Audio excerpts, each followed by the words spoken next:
Bismillahirrahmanirrahim. Assalamualaikum warahmatullahi wabarakatuh. Waalaikumsalam warahmatullahi wabarakatuh. Alhamdulillah wa syukurillah. Assalatu wassalamu ala rasulillah wa ala alihi wa sahbihi wa mawala. Asyhadu an la ilaha illallah wahdahu la syarikalah wa asyhadu anna Muhammadan abduhu wa rasuluhu la nabiyya wa la rasula ba'dah. Puji syukur hadirat Allah Subhanahu wa taala atas limpahan nikmat yang telah diberikan kepada kita, nikmat iman, nikmat Islam. Dan itu adalah nikmat yang sangat luar biasa yang bisa kita rasakan hari ini. Semoga kita senantiasa bersyukur terhadap nikmat Allah tersebut. Dan semoga dengan syukur kita Allah menambah nikmat kita. Dan dengannya kita bisa menjadi lebih taat kepada Allah Subhanahu wa taala dan menjadi lebih mudah di dalam beramal saleh. Salawat dan salam semoga tercurah limpah pada junjungan kita baginda Rasulullah Muhammad sallallahu alaihi wasallam, pemimpin para nabi dan suri tauladan bagi seluruh umat manusia yang kita nantikan syafaatnya di yaumil qiyamah. Dan semoga kita tidak hanya orang yang mengaku-ngaku sebagai umat beliau, tetapi juga diakui oleh beliau sebagai umatnya. Dan semoga kita bisa bersama dengan Rasulullah di surga, dikumpulkan oleh Allah bersama orang-orang saleh dan Rasulullah sallallahu alaihi wasallam. Alhamdulillah kita sudah masuk di kelas ketujuh ya, kelas ketujuh yang insya Allah kita akan bicara tentang ekonomi Islam. Dan ini adalah salah satu tema yang cukup menarik dan insya Allah judulnya hari ini adalah falsafah ekonomi Islam. Dan kita juga artinya kita juga sudah masuk di 7 Ramadan ya, sudah 1 minggu ini. Masya Allah, ini semoga semuanya lancar puasanya dan mendapatkan pahala yang besar dari Allah Subhanahu wa taala. Alhamdulillah, sudah hadir nih Ustadz kita, Ustadz Yuwana Tri Utomo atau terkenalnya dengan Ustadz Duha. Ustadz. Nah, ini nama dari guru apa Ustadz? Dari Bapak apa kemarin? Bapak biologis dan Bapak ideologis. Assalamualaikum Ustadz. Assalamualaikum warahmatullahi wabarakatuh. Sehat Ustadz nggih? Ya, suara saya jelas ya? Jelas insya Allah Ustadz. Nah, Alhamdulillah. Dan selamat, nah ini belum mengucapkan secara langsung nih Ustaz. Selamat atas gelar doktornya beberapa bulan kemudian. Masya Allah. Semoga semakin bermanfaat untuk umat. Amin, amin. Insya Allah hari ini falsafah ekonomi Islam Ustaz ya. Judul Ya, siap. Ya, Pak. Untuk memaksimalkan waktu mungkin nanti bisa sampai sekitar jam 6-an Ustaz, nanti supaya ada waktu diskusi dengan teman-teman semuanya. Untuk waktu kami persilakan untuk Ustaz Falyatafadhal masykura. Baik, saya launching share screen ya. Monggo Ustaz.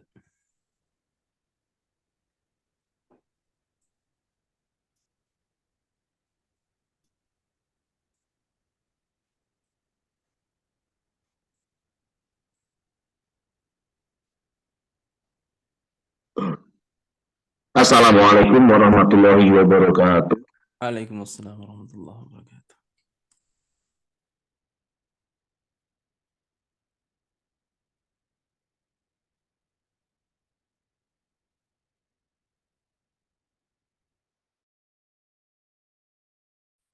Iqra bismi rabbikal ladzi khalaq. Khalaqal insana min 'alaq. Iqra wa rabbukal akram alladzi 'allama bil qalam. 'Allamal insana ma lam ya'lam. Summa salatu wassalamu ala sayyidil mursalin habibina wa syafi'ina Muhammadin wa ala alihi wa sahbihi wa man tabi'ahum bi ihsanin ila yaumiddin.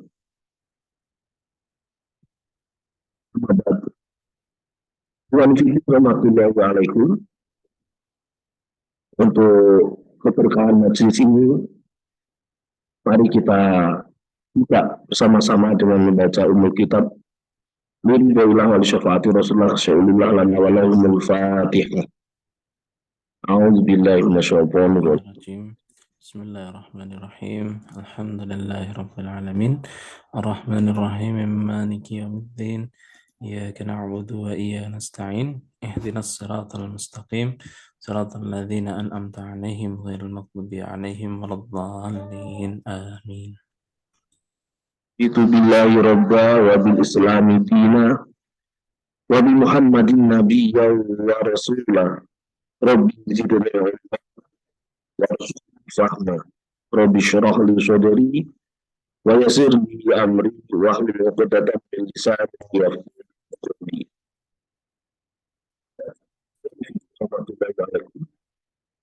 Yang pertama dan yang utama harus senantiasa mengucapkan rasa syukur yang sebesar-besarnya dengan lafaz alhamdulillah kehadirat Allah Subhanahu wa taala, zat yang telah menciptakan kita manusia, alam dan kehidupan ini, serta membekalinya dengan seperangkat aturan yang termaktub di dalam Al-Quran, Al-Hadis, dan ajaran Islam secara keseluruhan.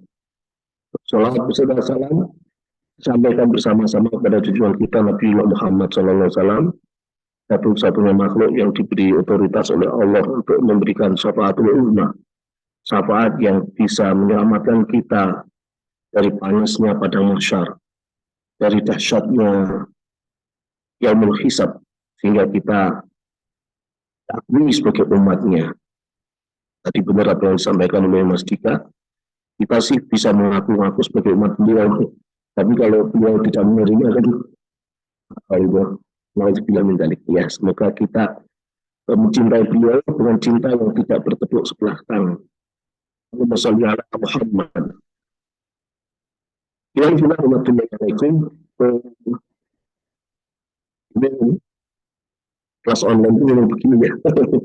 Jadi memang nuansanya nuansa tidak dengan kelas yang offline ya, di depan mahasiswa langsung gitu. Baik, saya mendapat amanah untuk menyampaikan falsafah ekonomi Islam, seri falsafah ekonomi Islam.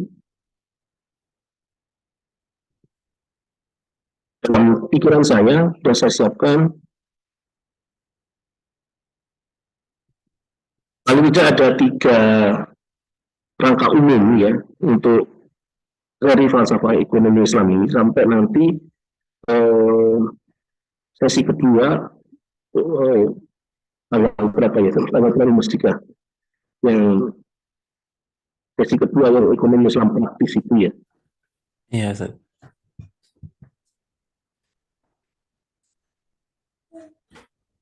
Itu nanti kita akan ketemu lagi pada sesi kedua yang sifatnya aplikatif, sifatnya sifatnya praktek gitu. Meski kemudian kalau kita bahas secara kita akan ada hadisnya.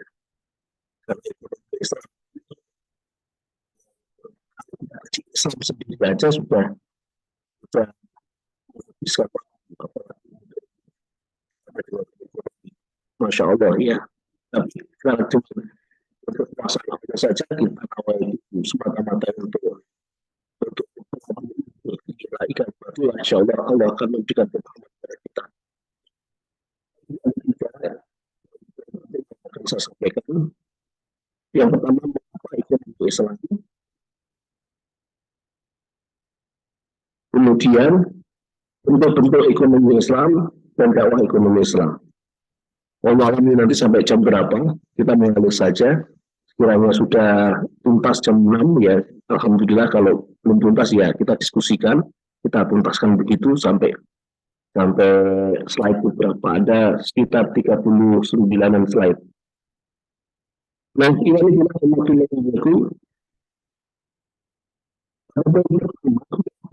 Islam ini saja kita saruji dengan 5 pokok bahasan. Yang pertama, Islam dan ekonomi. Cara Islam dan ekonomi.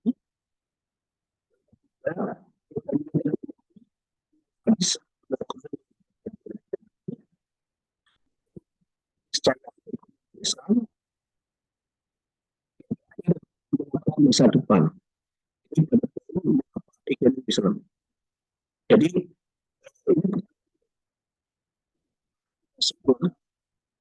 kita harus belajar Islam Emang ekonomi Islam itu seperti apa? Itu. Jadi kalau kita baca Islam dan ekonomi, Islam itu adalah agama yang diturunkan Allah Subhanahu wa taala kepada Nabi Muhammad SAW untuk melakukan 3 interaksi manusia. Di kitab Nuzul Islam dijelaskan al-Islamu ya ad-din alladzi anzalahu ala sayyidina Muhammad sallallahu alaihi wasallam insan bi khaliqihi wa bi nafsihi wa bi wajhihi wa bi ihsan. Jadi Islam itu agama untuk mengatur interaksi manusia dengan Sang Pencipta, dengan Allah Subhanahu wa taala, untuk mengatur manusia dengan dirinya sendiri, untuk mengatur manusia dengan interaksi manusia dengan sesama manusia.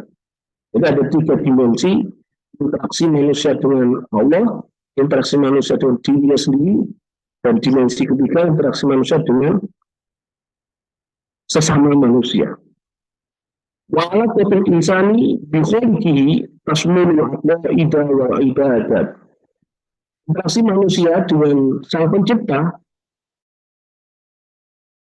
mencakup akidah dan ibadah.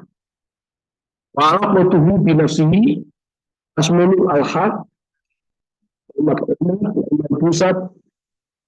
Ya, kalau interaksi manusia dengan dirinya sendiri itu mencakup akhlak, makanan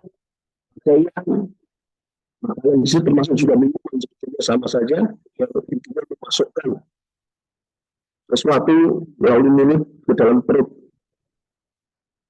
Walau itu diherihi minta insan tasmullah tidak muamalat yang ukubat.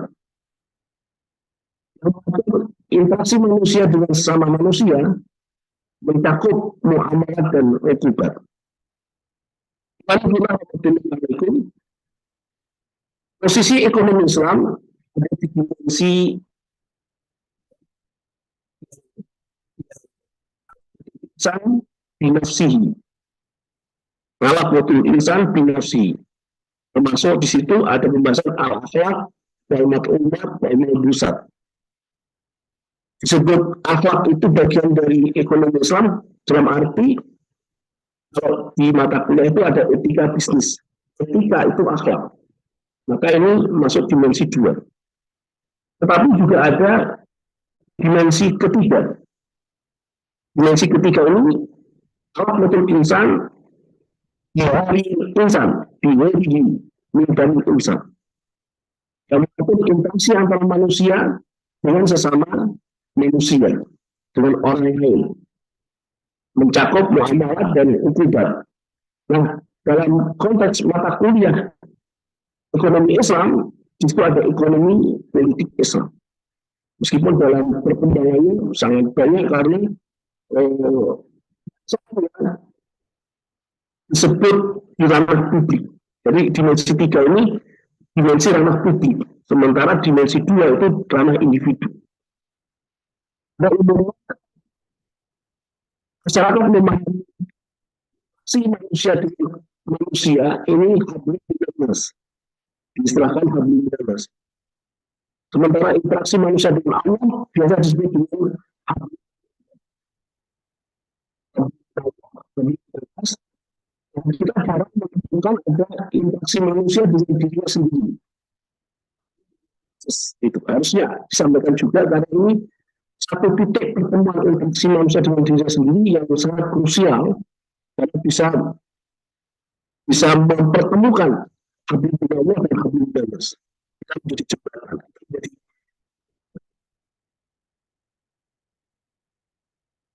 pelaku utamanya itu kan kita.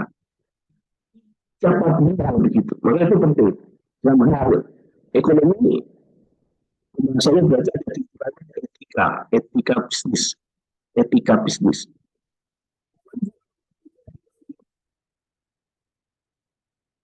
Demikian, kajian Islam satukan dimensi 1, yaitu tauhid. Jadi kalau tadi ada dimensi 2, kajian etika bisnis misalnya, dimensi tiga yang sifatnya ranah publik dalam konteks muamalah, dalam konteks misalnya ekonomi,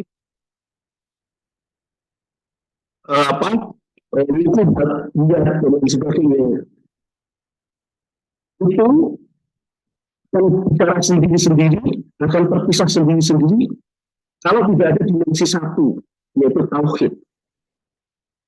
Udah, yang ini menyatukan, yang tauhid ini menyatukan seluruh dimensi tadi dalam pandangan Islam dan landasan pemikiran dan perbuatan yang dari tauhid itu melahirkan nizam Islam, melahirkan sistem Islam.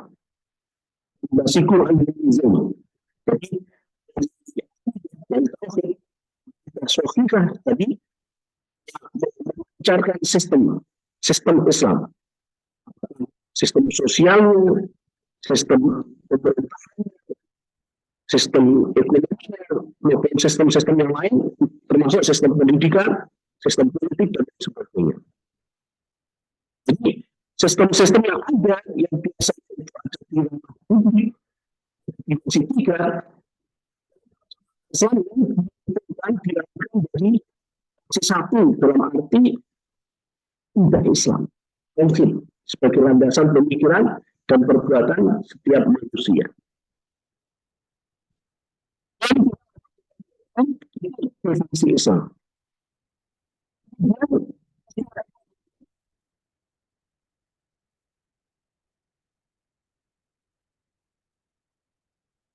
Artinya pengaturan. Ekonomi, oikos, dan nemus.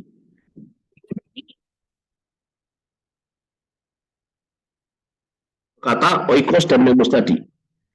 Siapa yang disebut ahli ekonomi?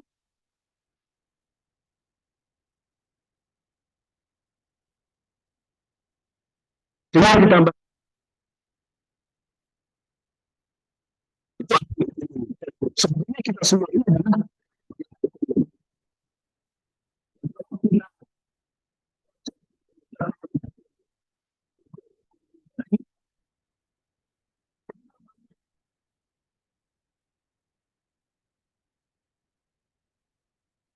jadi dengan konsep ekonomi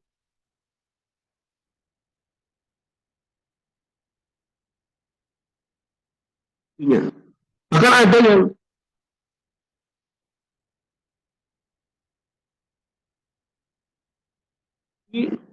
jam 3, jam 2, jam 3, jam 4 tadi sahur. Makan untuk niat puasa di bulan Ramadan di tengah malam jam 3, jam 4 tadi.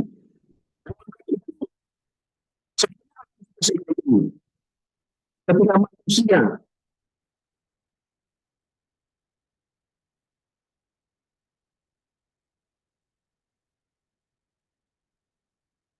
misalnya kebutuhan hidup sehari-hari, maka ini sebetulnya aktivitas ekonomi itu. Dan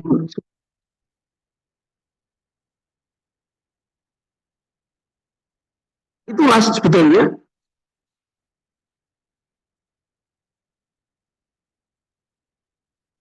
dia makhluk ekonomi. Adapun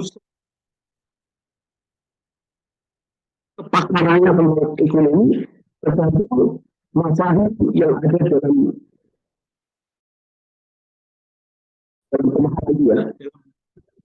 Konsep ekonomi yang diketahui seberapa ukuran yang ada dalam pemikiran masing-masing orang. Tentu sarjana ekonomi ini dibanding sarjana teknik. Sarjana teknik maupun sarjana ekonomi tentu dia lebih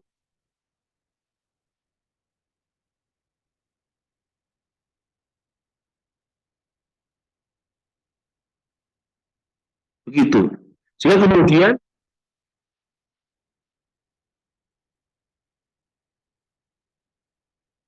parabel antara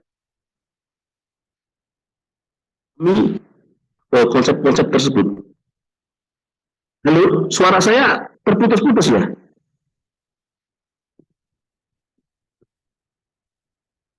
Oke Ustaz.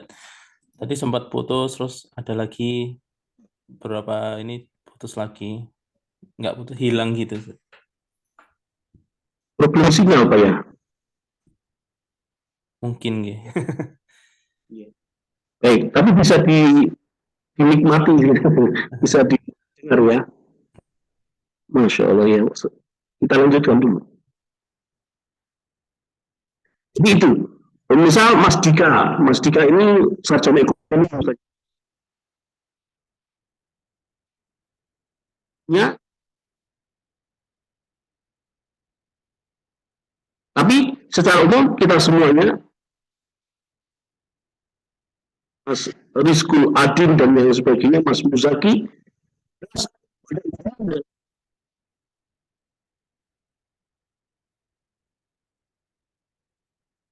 dan ikut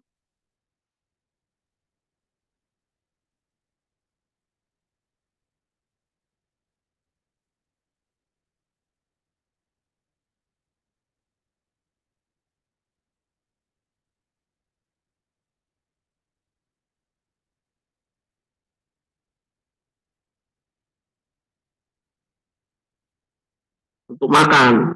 Kalau sekarang kan rata-rata orang kuliah di fakultas apapun itu kan agar bisa mendapatkan pekerjaan yang layak kan.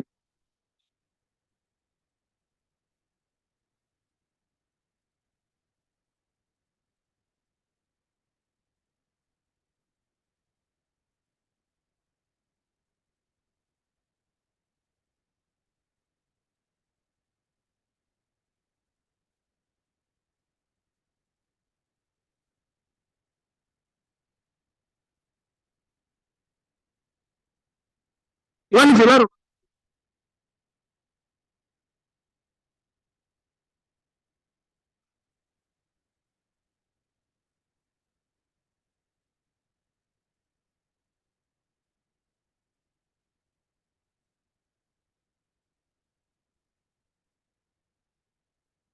kemudian hijrah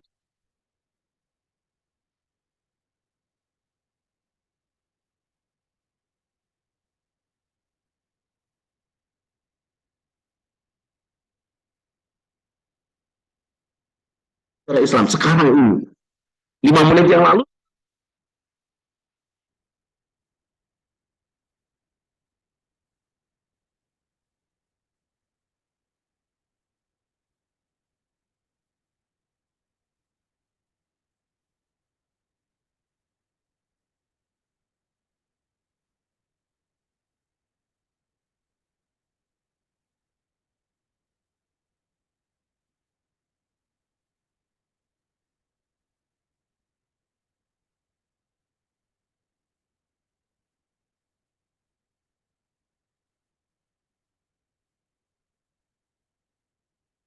mandang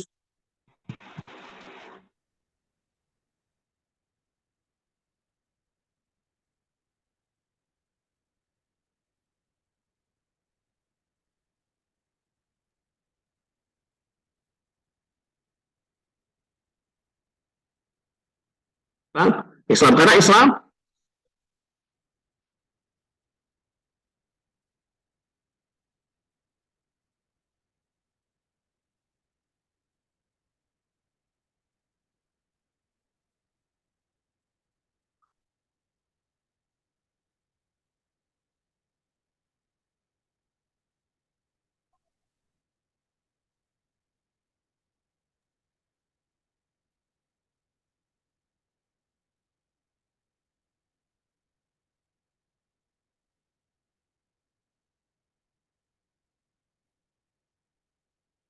dan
Gimana Villa?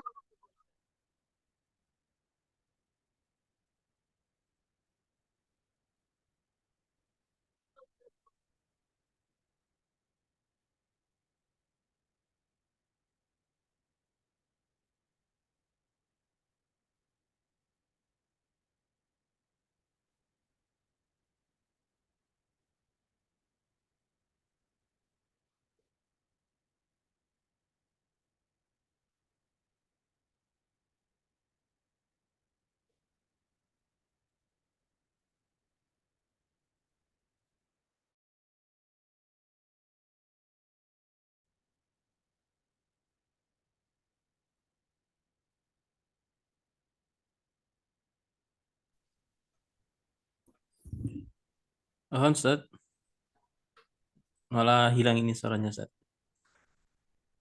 Kenapa ya? Nah, ini bisa muncul. Tadi hilang agak lama. Kalau saya nggak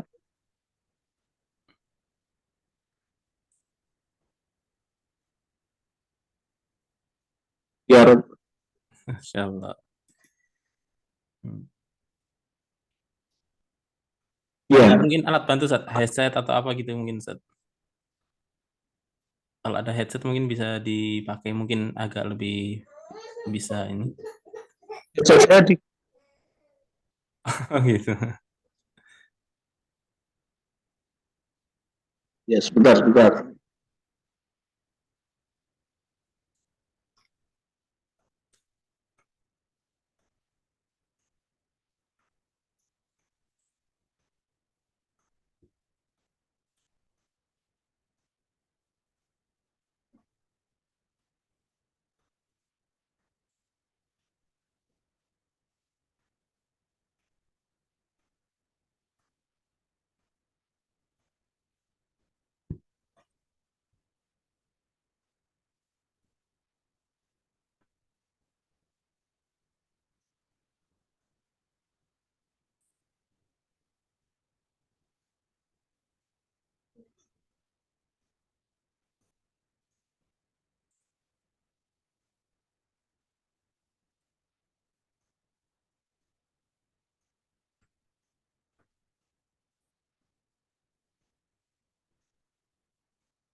Ya.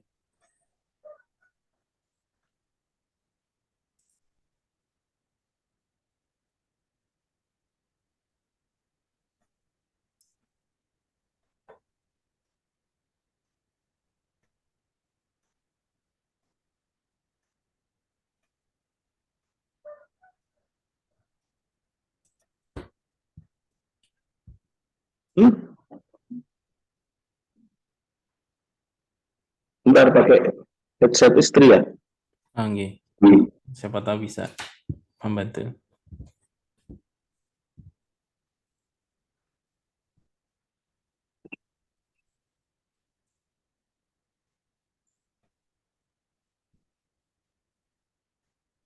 Tes tes Baik, Ustaz.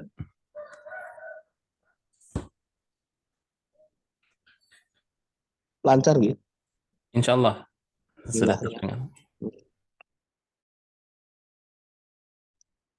Begitu Rasulullah SAW hijrah ke Madinah, salah satu kebijakan yang beliau pakai sebagai kepala negara, yang beliau terapkan sebagai kepala negara,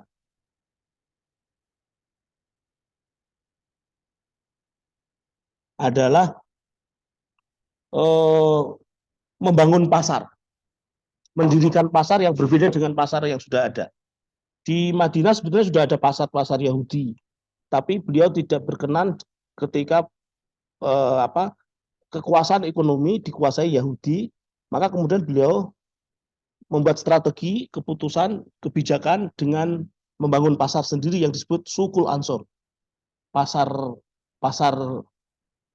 Ansor kalau diterjemahkan begitu. Yang ini berbeda dengan pasar Yahudi. Aktivitas utama pasar Nabi SAW adalah perdagangan, dan pasar ini menjadi penopang perekonomian dalam negeri negara Madinah. Menjadi penopang perekonomian dalam negeri negara Madinah, menjamin pertumbuhan dan pemerataan ekonomi.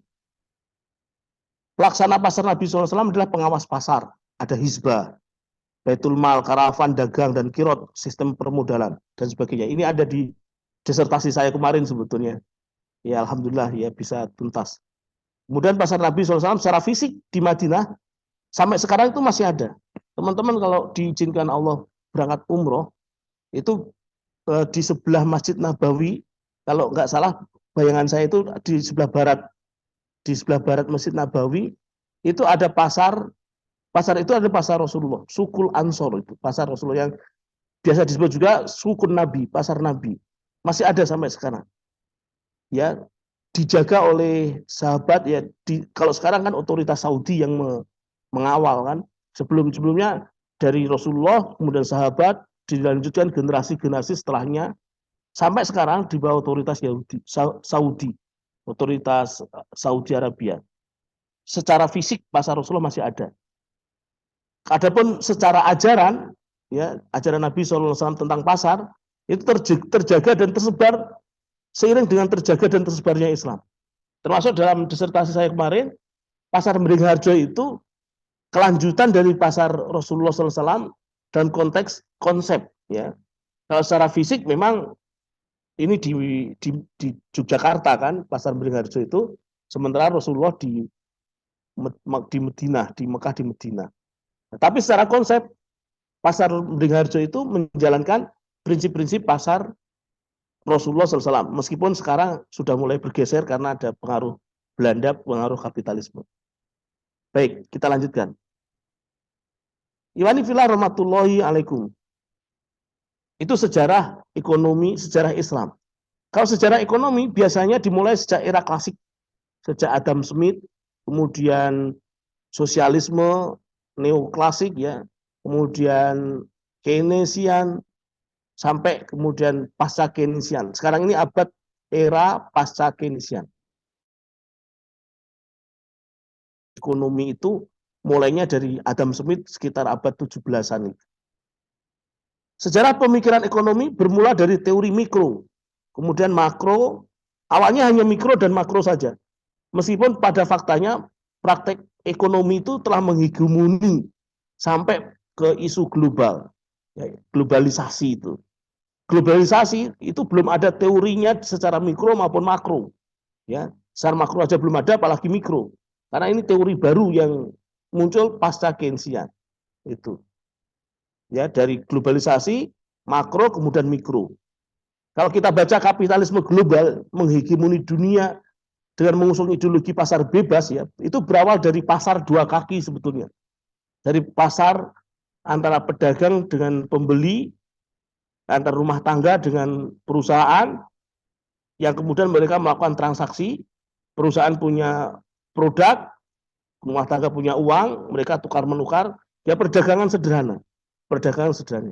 Kemudian berkembang menjadi pasar tiga kaki, ketika negara memiliki intervensi untuk mengatur perdagangan antara penjual dan pembeli, ternyata negara juga berperan sebagai pelaku pasar juga.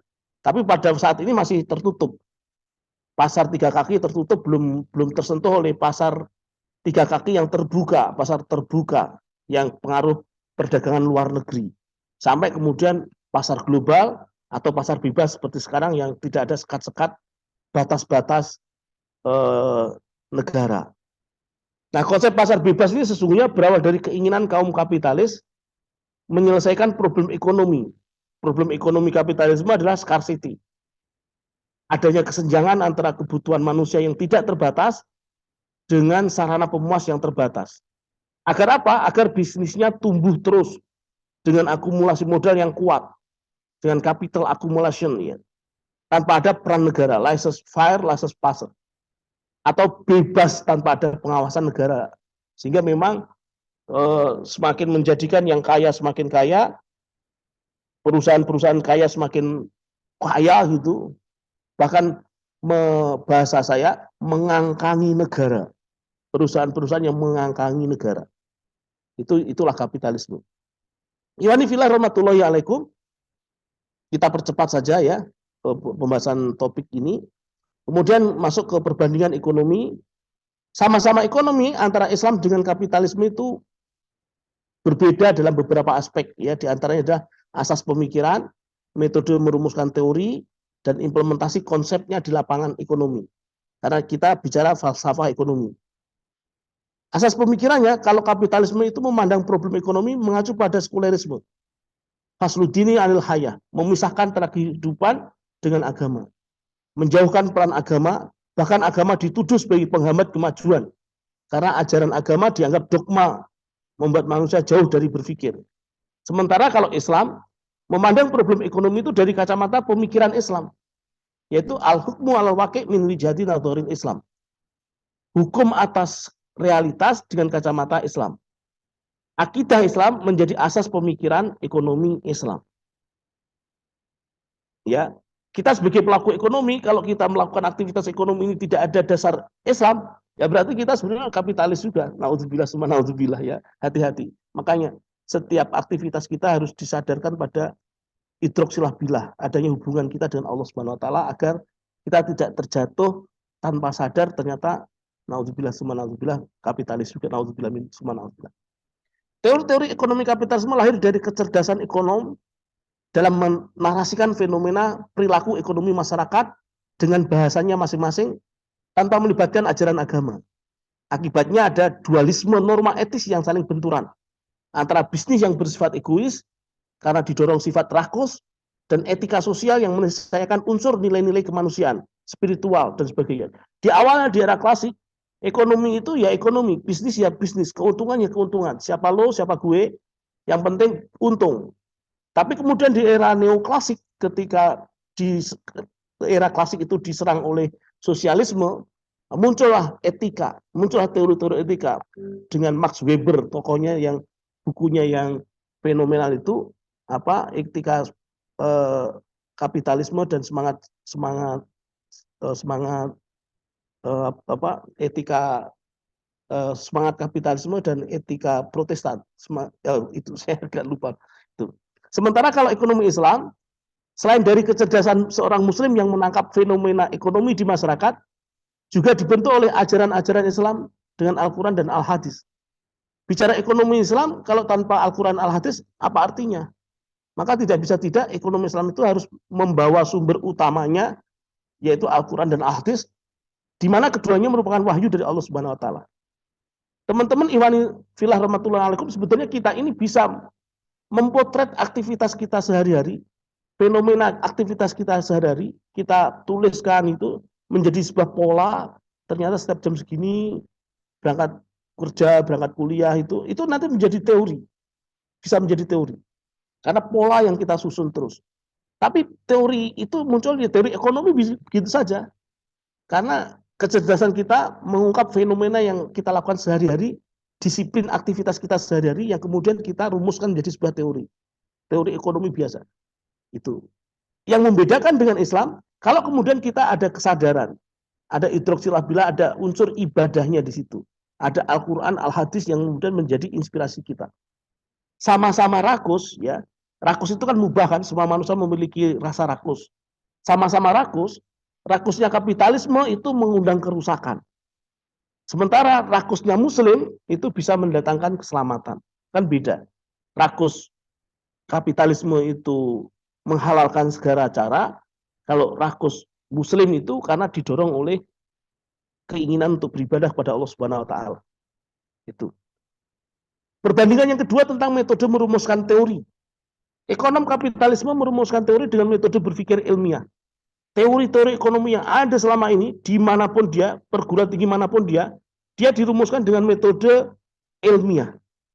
Dari fenomena-fenomena sosial ekonomi yang terus-menerus berulang-ulang, sehingga memunculkan krisis demi krisis yang bersifat siklik, periodik, dan berkelanjutan. Ya, ingat 2098, 2008, terus berulang-ulang. Jadi sifatnya itu try and error terus.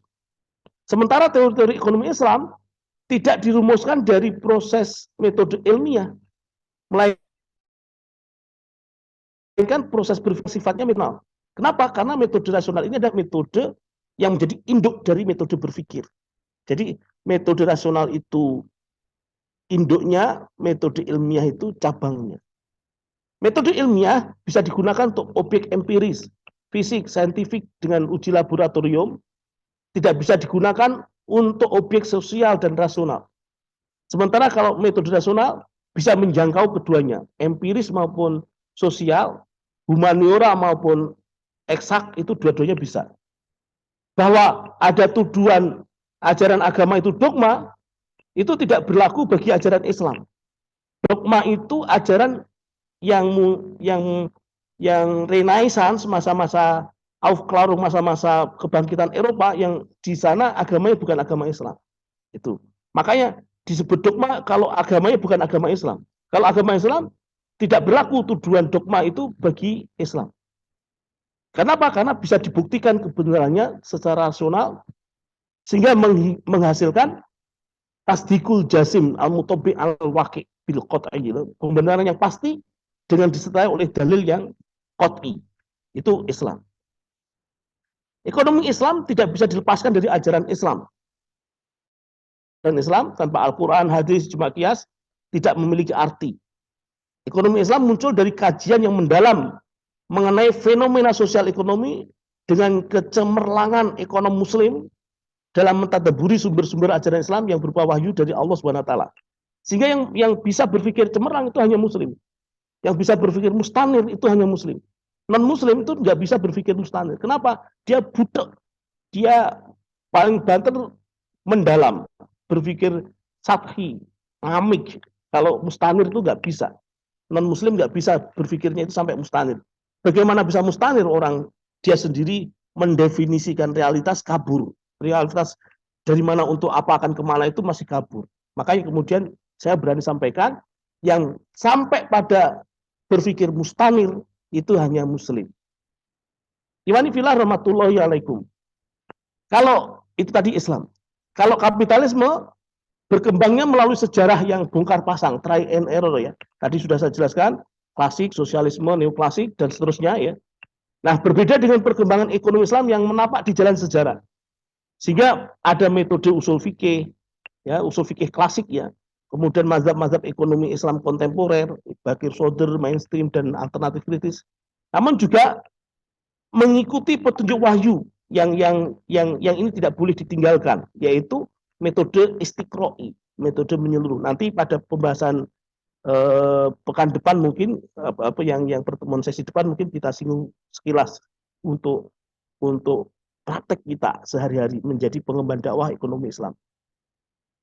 Kemudian perbandingan ekonomi dari sisi implementasi konsep. Teori-teori ekonomi kapitalisme diimplementasikan tanpa ada unsur ibadah. Kenapa? Karena landasannya adalah sekulerisme. Berbeda dengan ekonomi Islam. Kalau ekonomi Islam harus ada unsur ibadahnya. Kenapa? Karena Islam manusia itu diciptakan oleh Allah untuk beribadah. Misal, teori scarcity, teori kelangkaan. Kebutuhan tidak terbatas, sarana pemuas terbatas. Kalau kita lihat realitasnya, padahal kebutuhan manusia itu terbatas. Yang tidak terbatas bukan kebutuhan, tapi keinginan. Akibatnya melahirkan persaingan yang menghalalkan segala cara. Jauh dari nilai-nilai ibadah. Itu kapitalisme begitu. Menghalalkan segala cara. Terus ada lagi misalnya teori capital accumulation. Menjadikan implementasinya hanya pada sektor keuangan saja. Kenapa? Karena modal itu yang dianggap adalah hanya uang. Muncullah pasar uang, muncullah pasar modal, pasar saham, dan lain-lain, di mana semuanya fokus pada uang sebagai komoditas yang sama artinya dengan perjudian. riba, dan itu sebetulnya haram. Makanya kemudian hati-hati ketika belajar ekonomi Islam kok dominasinya pembahasan pada sektor keuangan saja atau sektor modal saja. Ini bisa kita terjebak ternyata kapitalisme juga ternyata. Naudzubillah summa naudzubillah. Itu contoh teori kedua. Contoh teori ketiga misalnya laissez-faire, laissez-passer. Meniadakan peran negara dalam perekonomian. Padahal pasar membutuhkan pengawasan dari pihak selain penjual atau pembeli. Kalau penjual dan pembeli ini, dua sisi ini nggak ketemu, siapa yang akan mempertemukan? Tentu harus ada pihak ketiga sebagai pengawas. Kalau di pasar Beringharjo itu namanya Ki Ageng Tondo atau Hizbah kalau dalam bahasa fikih itu. Teman-teman kalau pergi ke Yogyakarta, ada pasar Beringharjo, di sebelah utara pasar Beringharjo itu ada kampung namanya Kampung Ketandan. Kampung Ketandan itu kampung yang diperuntukkan oleh Hamengkubuwono untuk ditempati oleh Ki Ageng Tondo atau Ki Bekel Tondo, para petugas pasar yang mengawasi perdagangan di pasar Beringharjo. Implementasi konsep berikutnya, teori-teori ekonomi Islam didahului oleh sebuah pemahaman yang mendalam, bahkan mustanir tentang ekonomi. Ingat, yang bisa mustanir hanya Muslim, bahwa setiap manusia dalam menjalankan ibadah amalia harian pasti tergantung pada tingkat pemahamannya. Nah, pemahaman ini terkait erat dengan pengetahuan. Apa bedanya pemahaman dengan pengetahuan? Apa bedanya maklumah dengan mafahim? Wah, itu menarik sekali kalau kita kaji dalam terma falsafah pemikiran. Gitu. Kalau pemahaman pasti pengetahuan, lalu pengetahuan belum tentu pemahaman. Singkatnya begitu saja. Pengetahuan manusia didapat ada kalanya dengan penelitian, observasi yang kemudian disebut ilmu, dan ada kalanya didapat dengan cara ikhbar, talaki, dan istimbat yang kemudian disebut sakofah. Maka dalam terminologi ekonomi Islam, mana yang wilayah ilmu, mana yang wilayah sakofah. Begitu juga dalam istilah ilmu ekonomi, itu berbeda dengan sistem ekonomi. Ilmu ekonomi bersifat netral, tidak terpengaruh oleh pandangan hidup, ya, misalnya mekanisme produksi, terus kemudian berapa jumlah yang diproduksi, cara memproduksinya bagaimana, itu semua masuk kategori ilmu ekonomi. Sementara kalau sistem ekonomi ini terpengaruh oleh pandangan hidup tertentu, mekanisme distribusi misalnya. Dalam kapitalisme, distribusi itu ditempatkan sama dengan produksi.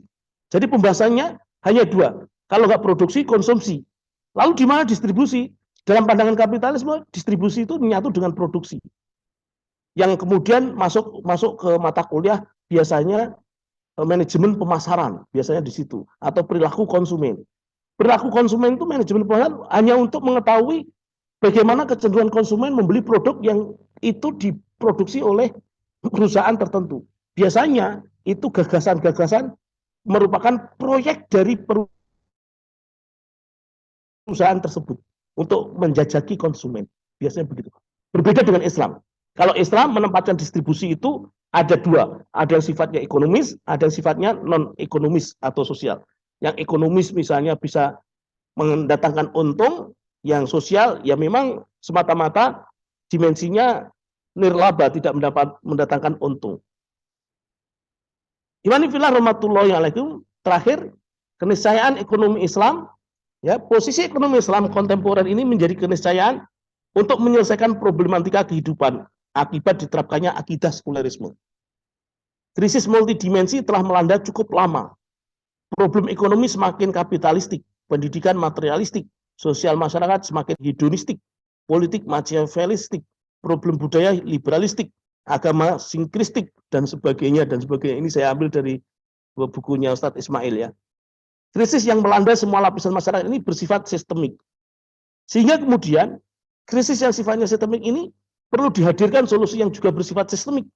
Meninggalkan kapitalisme, menghadirkan sistem ekonomi Islam, karena falsafah dalam Islam itu majul madah biru. Masjul madah biru. Ya, masjul madah biru, menyatunya ekonomi dengan ajaran-ajaran Islam yang rahmatan lil alamin, menyatunya materi dengan ruh. Idrok silabillah harus senantiasa hadir dalam diri kita masing-masing. Menatap masa depan sebagai muslim, pelaku ekonomi, setiap kita adalah pelaku ekonomi, ya, harus mampu menatap masa depan dengan dimulai dari titik awal pemahaman yang kita miliki sendiri-sendiri. Artinya apa?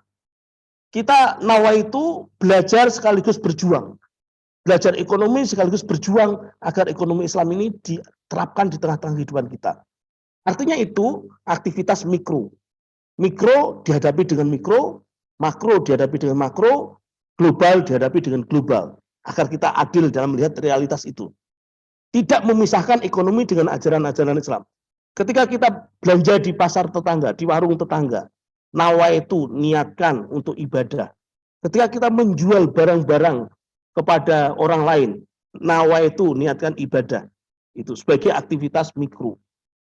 Muslim, ya, kita sebagai seorang muslim, pelaku ekonomi, berperan sekaligus sebagai pembelajar dan pejuang ekonomi Islam dalam levelnya masing-masing. Sebagai pembelajar, senantiasa memperbaiki pemahamannya, dan sebagai pejuang, tidak kenal lelah, selalu membongkar kesesatan kapitalisme. Ya, misalnya satu kasus, kalau teman-teman belanja di supermarket tertentu ya, atau mart itu misalnya ya, itu wah menarik sekali itu dianalisis apakah harganya itu boleh nawar, terus kemudian yang jaga itu pemiliknya atau bukan, itu menarik sekali. Itu bisa satu semester sendiri, ya, bisa jadi skripsi kalau S1 ya. Semoga Allah SWT menolong dan meridhai kita semuanya. Allahumma amin. Terima kasih. Wallahu a'lam bishawab. Assalamualaikum warahmatullahi wabarakatuh. Waalaikumsalam warahmatullahi wabarakatuh. Masya Allah. Kita jadi tahu ya ekonomi Islam itu seperti apa gitu ya. Kadang-kadang kita kalau ekonomi Islam taunya riba aja, Ustaz. Ternyata Itu faktor bagian keuangan, Mas. bagian keuangan ya. Pasar uang. Nah, ini kita melihat bahwa ekonomi Islam itu bagian daripada ajaran Islam ya. Baik, berikutnya adalah sesi diskusi. Silakan bagi teman-teman semuanya yang ingin berdiskusi tentang materi kita pada pagi hari ini, falsafah ekonomi Islam, bisa dituliskan di kolom chat atau langsung open mic untuk bisa menyuarakan diskusinya.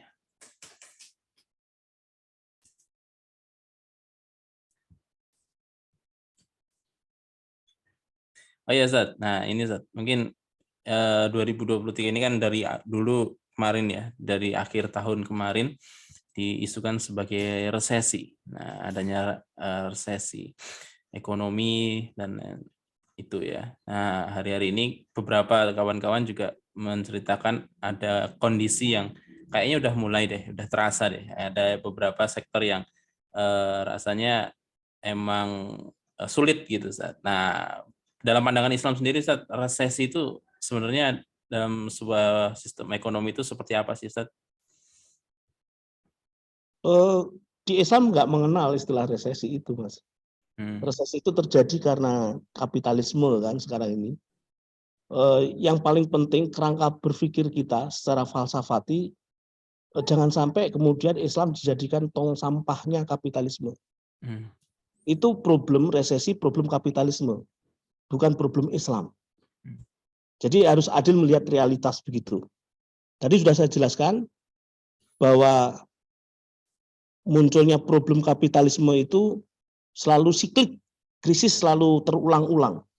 Sebetulnya sama dengan kasus 98 dulu, 2008, 98, 2023 ini sama. Ujung-ujungnya itu pada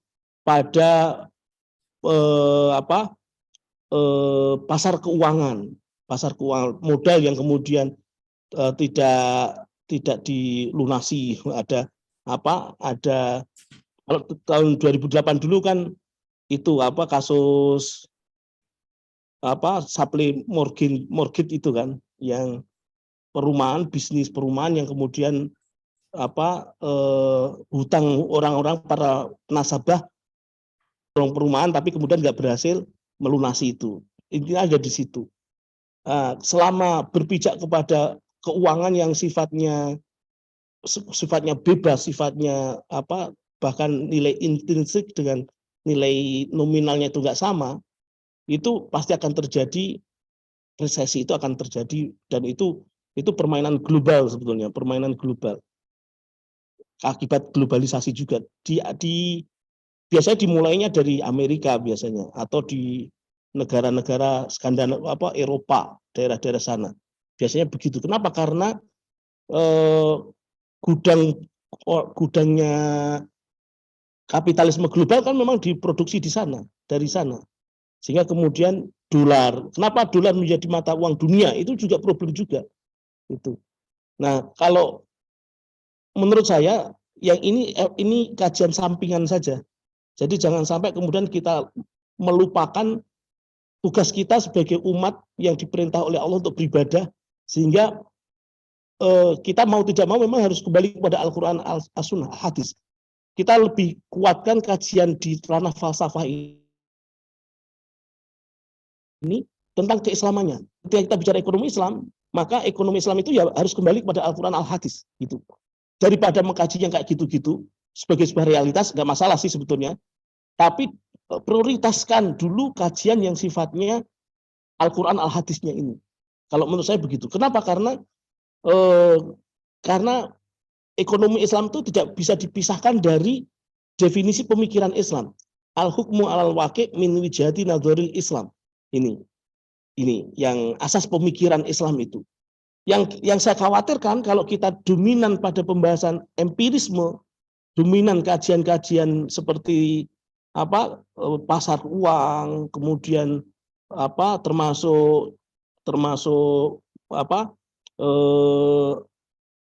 e-money yang lagi ngetren ini juga banyak kan, Bitcoin dan lain sebagainya, itu justru malah kita terjebak oleh perangkap kapitalisme yang kemudian Islam menjadi kedok saja. Itu hati-hati sekali. Makanya kemudian kita ranah mikro harus kuat, karena secara pribadi memang kita menguasai itu di ranah mikro ini, di kita sendiri, perilaku kita ini.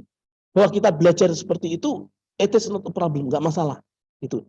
Cuma tadi itu, prioritaskan dulu yang Islamnya itu, karena kita mengemban amanah ilahiyah diutus oleh Allah untuk menyuarakan Islam, menyelesaikan krisis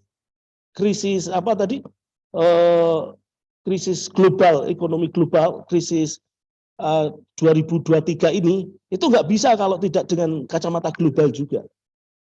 Yang saya sampaikan waktu di hadapan sidang terbuka itu begitu juga, Mas Dika.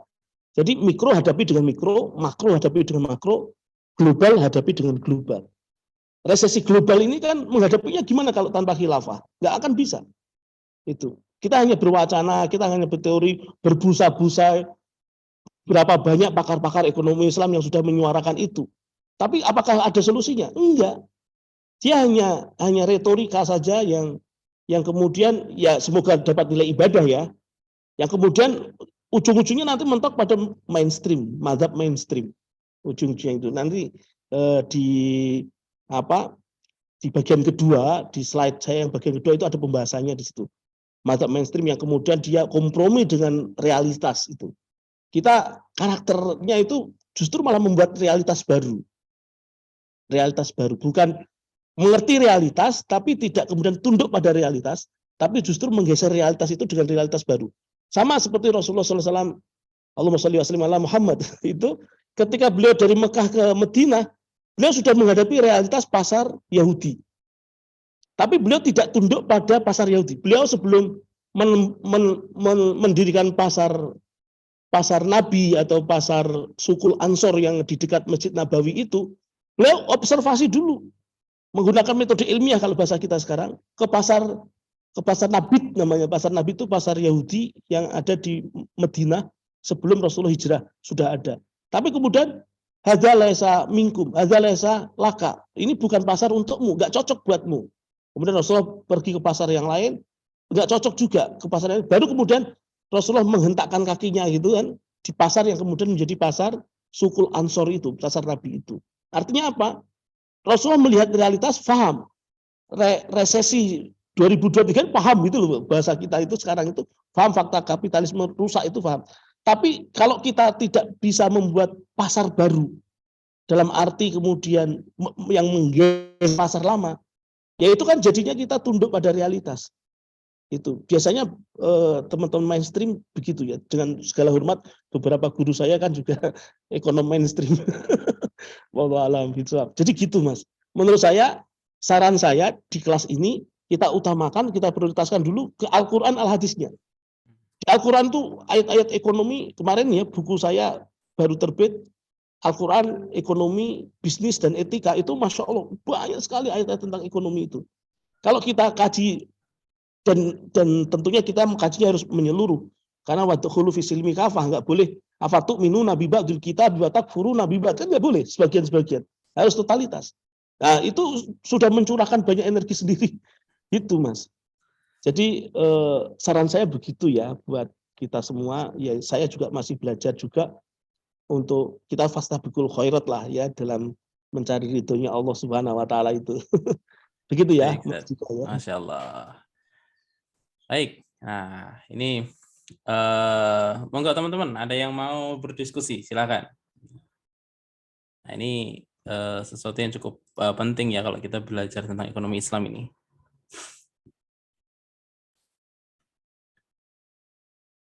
Silakan teman-teman. Pakai chat boleh, kalau males nulis boleh langsung open mic.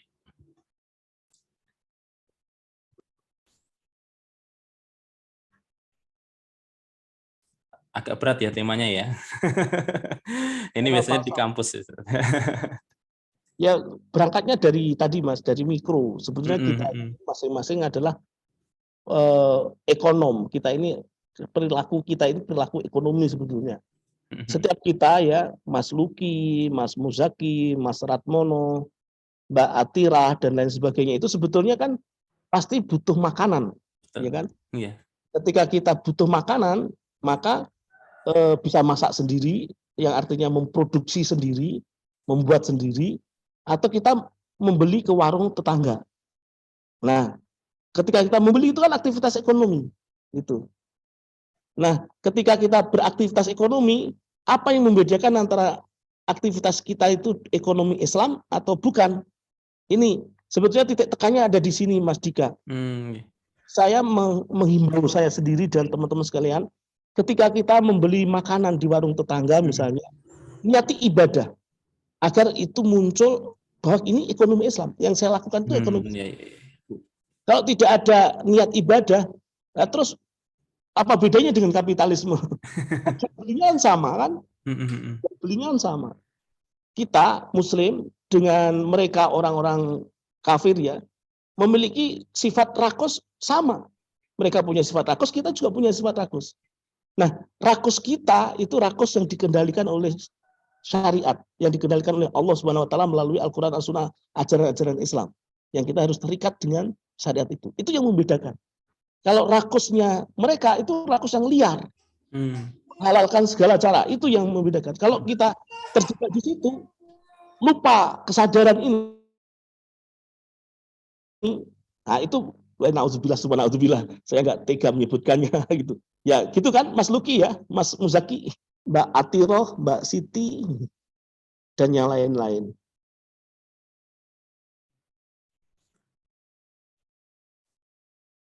Betul, makanya kan tujuan hidup kita adalah untuk beribadah pada Allah. Nah, maka berekonomi ini juga jadikan bagian daripada ibadah itu Ustaz ya.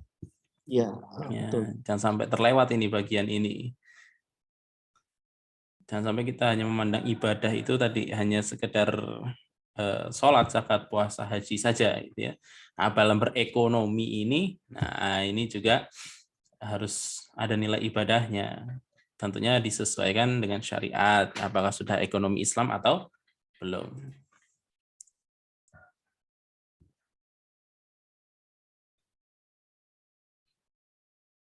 Baik, sudah cukup paham semua? Masya Allah. Barakallahu fiikum. Kita lihat nanti Ustaz, biasanya ada yang membuat resume. Nah, apakah nanti resumenya saya tagkan ke Ustaz Yohana nih nanti nih. Semoga nanti kalau ada, ya nanti bisa dikoreksi langsung sama Ustaz Yohana nih nanti resumenya. Dapat hadiah buku dari saya. Masya Allah, dapat hadiah buku. Nah ini menarik nih ya. Wah. Nah ya, door prize-nya hadiah buku dari Ustaz Yohana nanti. Masya Allah. Buku yang tadi saya ceritakan ya, Al-Quran, Ekonomi, Bisnis, dan Etika.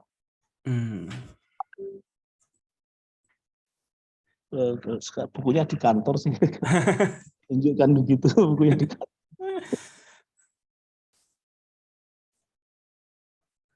Oh ini, alhamdulillah. Apakah betul Ustaz bahwa PT itu ciri khas ekonomi kapitalis? Nah, enggak Ustaz. Ya, betul. Ya. PT itu sebenarnya bentuk syirkah ya, bentuk kerjasama yang ada memang di kapitalisme. Kalau di Islam itu termasuk batil, akad yang batil. Kenapa? Karena para syarik, orang-orang yang berakad itu tidak bertemu antara satu dengan yang lain. Jadi tidak ada pengelolanya. Hanya uang ketemu uang atau saham, istilah mereka saham ketemu saham itu kumpul sudah gitu. Terus mereka yang mengelola siapa? Nah, dewan direktur, yang mana dewan direktur itu digaji. Oh. Bukan pemiliknya. Pemiliknya ada pemegang saham. Padahal kalau syirkah harusnya pengelola itu juga bagian pemilik dari syirkah itu. Pengelola itu bukan orang lain, dia juga pemilik. Ada dua pihak kan, pemodal dan tergantung macam syirkahnya. Syirkah mudoroba, apa syirkah inan, apa syirkah wujud itu. Itu antara pemodal dengan pengelola, mereka bekerja sama memiliki usaha untuk mendapatkan keuntungan yang keuntungannya itu dibagi bersama juga. Itu. Jadi kalau PT memang iya. PT memang iya. Betul, setuju Bu Siti. Ibu apa Mbak ya? Berarti ini ya Ustaz ya, bahwa pengelolaannya itu kalau di PT itu digaji gitu ya Ustaz ya. Iya. Nah, yang harusnya tidak digaji ya, berasal dari keuntungan. Iya, betul.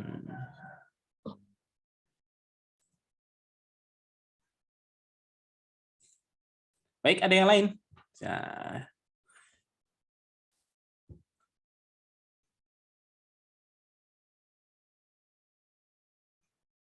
Bayangkan sistem ekonomi itu jangan tadi ya saat Yonan menyampaikan kita yang mikro-mikro dulu bayangannya.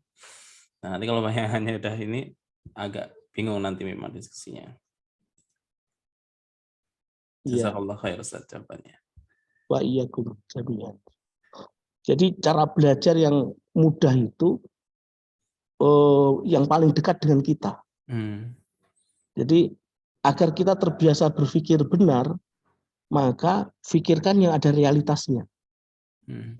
Realitasnya apa? Realitasnya ya yang kita lihat. Kan berpikir itu 4 unsur itu kan. Iya. Masabikoh, terus otak, fakta, sama indra.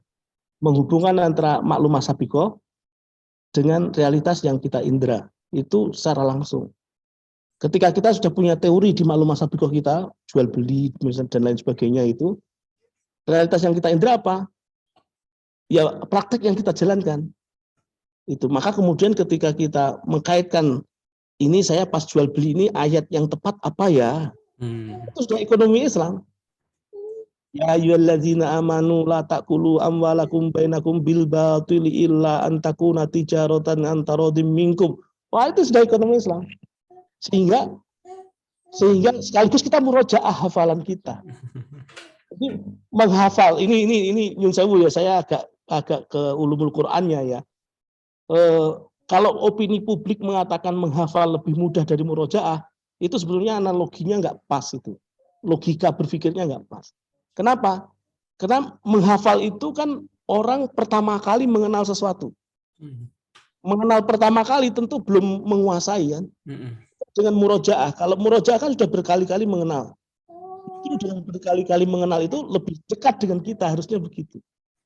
Nah, kenapa bisa begitu? Mungkin caranya atau mungkin pendekatan yang dipakai. Ya, misalnya kita menghafal ayat-ayat ekonomi Islam, kalau di kampus saya di Siti Hampara itu wajib lulus itu menghafal ayat-ayat ekonomi Islam. Itu dengan cara apa murojaahnya? Dengan cara mempraktekkan. Atau tadi misalnya jual beli tadi, ya ayyuhalladzina amanu la ta'kulu amwalakum bainakum bil batil, sambil murojaah itu. Wallahu alam bisawab. Baik. Nah ini Ustaz, muncul pertanyaan lagi Ustaz. Dalam Islam, sebelum berbisnis, kita harus paham tentang ekonomi Islam. Kira-kira ukuran kita sudah bisa memulai bisnis itu, ukuran pengetahuan kita tentang ekonomi harus sampai tahap mana Ustaz? Masya Allah, barakallahu fikum. Ini pertanyaan ini sebetulnya dilatar belakangi oleh statementnya Umar bin Khattab. Jadi ketika mau masuk pasar memang harus fikih muamalah. Itu fikih bisnis. Jadi yang pertama begini, Mas Muzaki ya. Mas Muzaki ini ahli zakat ini. Ya, Allahumma amin. Jadi pemahaman dengan pengetahuan itu kalau pemahaman pasti pengetahuan. Yang berkait dengan implementasi sehari-hari kita itu pemahaman, bukan pengetahuan.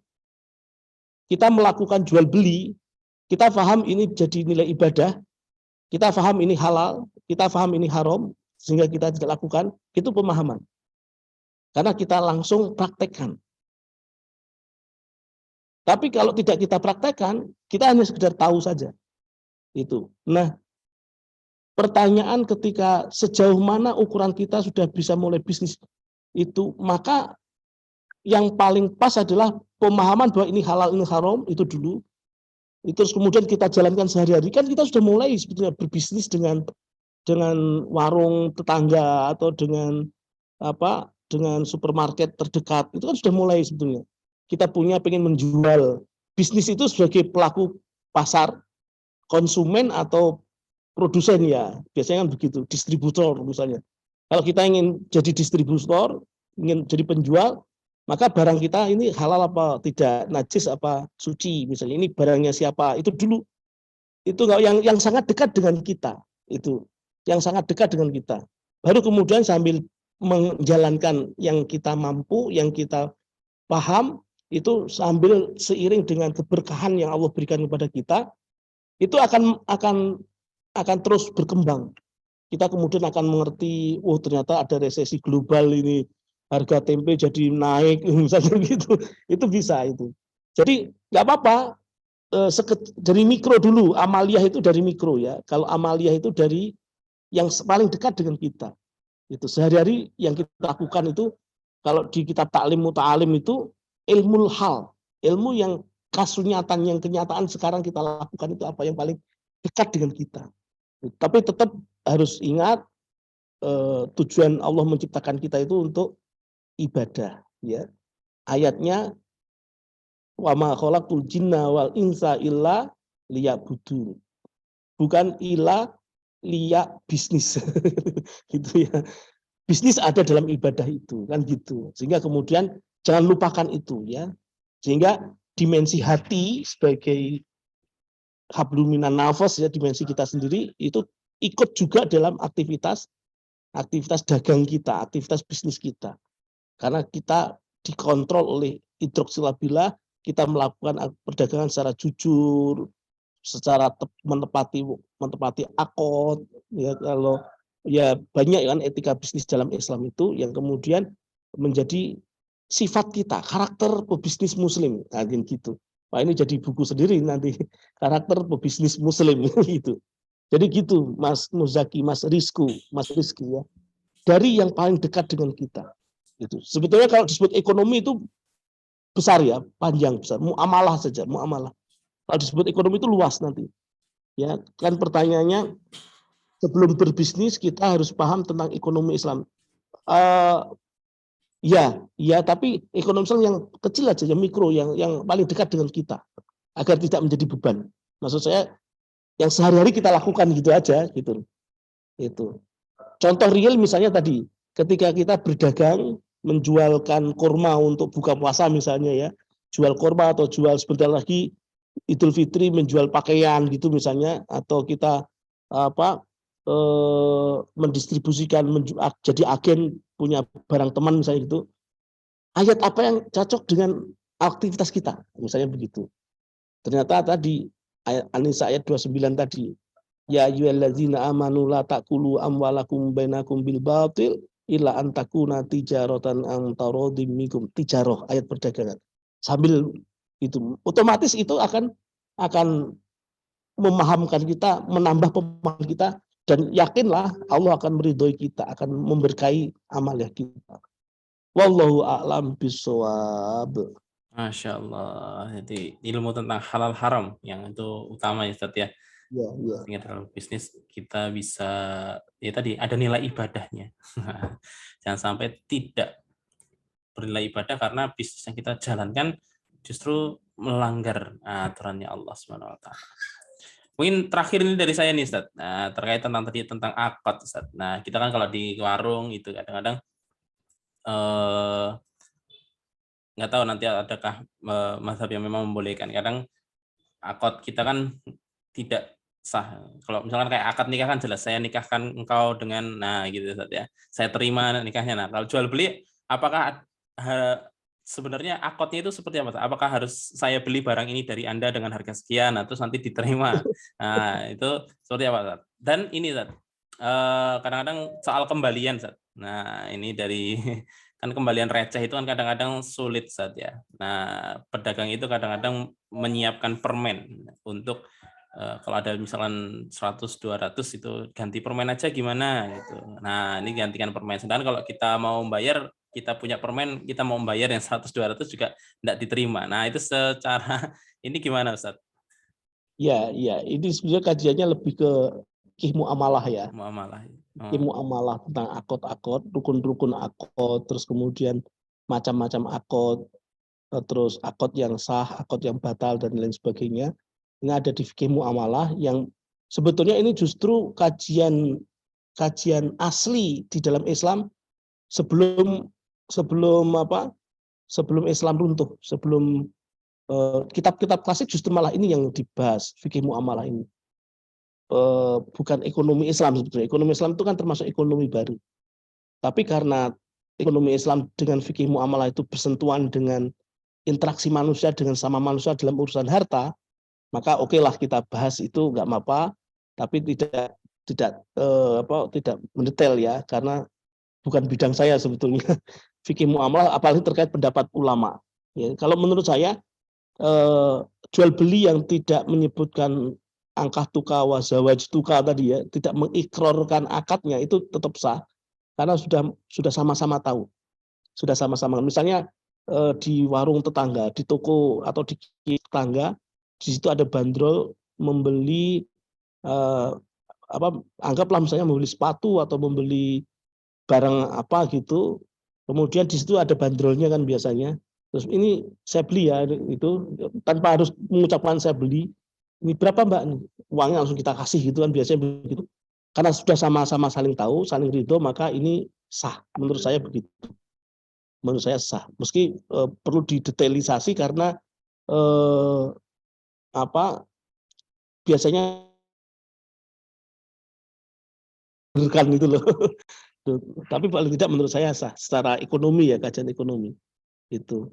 Terus kemudian kalau kembalian permen gitu kan, ini yang kemudian perlu didahirkan Mas Dika.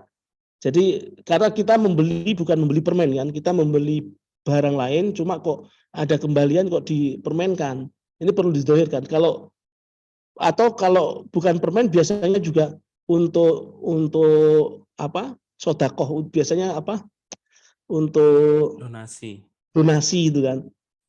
Kalau saya lihat dulu itu toko apa. Jadi yang meminta kembalian receh tadi didonasikan itu toko apa dulu. Kalau untuk warung tangga silahkanlah, sama-sama muslim gitu. Tapi kalau mencurigakan saya sudah tidak qanaah duluan, maka enggak, kembalian saja. Pasti punya 100-200 itu pasti punya. Itu. Ya saya enggak sebut merek ya. Itu. Jadi sekarang itu kan hampir setiap, dan itu sepertinya punya satu orang yang didesain strategi pemasarannya dengan bersaing. Yang sini Mart A, yang sini Mart I, misalnya gitu. Itu di mana-mana begitu itu, Mas.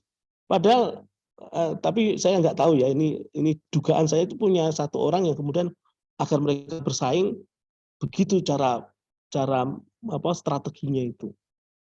Bapak didonasikan ya Pak ya? Oh nanti enggak Mbak, kembalian saja nggak apa-apa. Kalau saya gitu, kalau yang itu karena ada informasi-informasi yang wallahu alam kebenarannya, tapi dari sisi kekonahan saya sudah bismillah lah, semoga ya kan menjaga ridhonya Allah tadi itu kan gitu. Tapi kalau warung tetangga yang biasa yang membuka pasar barang-barang kelontong itu ya nggak apa-apa lah, sekalian sedekah itu, bahkan mungkin juga dilebihkan juga gitu. Gitu. Begitu Mas Dika ya. Baik, Ustaz. Jazakallah khairan. Iya. Oke, mungkin demikian ya diskusi kita pada pagi hari ini. Nah, Masya Allah, nanti kita masih punya satu sesi lagi dengan beliau. Ekonomi Islam praktis. Nah, ini nanti mungkin kita sudah nanti seperti apa materinya jangan dilupa ya untuk kita hadir kembali di kelas ekonomi Islam ini. Jazakumullah untuk teman-teman semuanya yang hadir, dan khususan pada Ustadz Yuwana, jazakallahu khairan sudah berbagi ilmunya untuk kepada kita pada pagi hari ini. Semoga bisa bermanfaat dan bisa diamalkan tentunya ya untuk teman-teman semuanya, dan lebih penting didakwahkan kembali supaya nanti ekonomi Islam ini menjadi mainstream lah ya dalam. Dari saya mohon maaf apabila ada kekurangan, ada hal-hal yang mungkin kurang berkenan. Mari kita tutup dengan doa kafaratul majlis. Subhanakallahumma wa bihamdika asyhadu an la ilaha illa anta astaghfiruka wa atubu ilaik. Billahi taufiq wal hidayah. Wassalamualaikum warahmatullahi wabarakatuh. Waalaikumsalam warahmatullahi wabarakatuh.